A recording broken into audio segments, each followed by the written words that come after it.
विलायत न्यूज़ में आपका खैर मकदम है।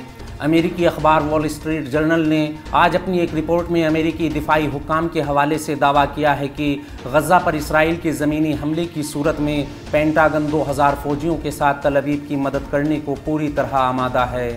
इस बारे में बाखबर हुक्काम ने बताया कि ये अफवाज इस वक्त मशरिक़ वस्ता और मगरबी एशिया के बाहर यूरोपी ममालिक में मौजूद हैं। अलबत्ता ये वाज़ेह नहीं है कि अमेरिका किन हालात में फ़ौज तैनात कर सकता है, लेकिन पेंटागन के फ़ैसले से ज़ाहिर होता है कि गज़ा पर इसराइल के ज़मीनी हमले की सूरत में ये मुल्क इसराइली फ़ौज की मदद के लिए तैयार है। मगरबी एशिया में अमेरिकी अफवाज सेंटकाम के कमांडर जनरल एरिक कोरिला भी अचानक ही सहयूनी हुक्काम से मुलाकात के लिए गैर एलानिया दौरे पर तल अवीव पहुँच चुके हैं। दूसरी जानिब अमेरिकी महकमा ख़ारजा के तर्जुमान मैथ्यू मिलर ने कहा है कि अमेरिकी वज़ीर ख़ारजा एंटनी ब्लिंकन एक बार फिर मकबूजा इलाकों का दौरा करेंगे। अमेरिकी महकमा ख़ारजा के तर्जुमान ने इस हवाले से कहा कि वज़ीर ख़ारजा इस दौरे के दौरान मकबूजा फ़िलिस्तीन के वज़ीर आज़म और दिगर हुक्काम से मुलाकात करेंगे।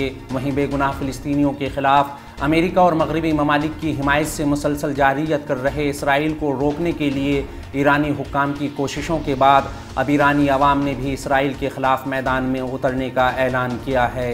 सहयूनी हुकूमत की जानिब से गज़ा में बेगुनाह बच्चों और ख़वातीन के ख़िलाफ़ हमलों के बाद बाज़ जवानों ने वेबसाइट alaqsastorm.com पर ईरानी अवाम से दरख्वास्त की थी कि फ़िलिस्तीन पर काबिज़ सहयूनियों के ख़िलाफ़ जंग के लिए मैं भी तेरा हरीफ हूँ नाम के साथ इंदराज कराएँ।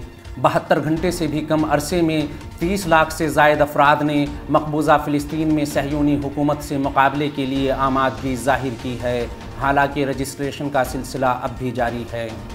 इस खबर में फ़िलहाल इतना ही। कौमी, बैनुल अक़वामी और आलमी इस्लाम की अहम खबरों से बाखबर रहने के लिए विलायत न्यूज़ से जुड़े रहिए।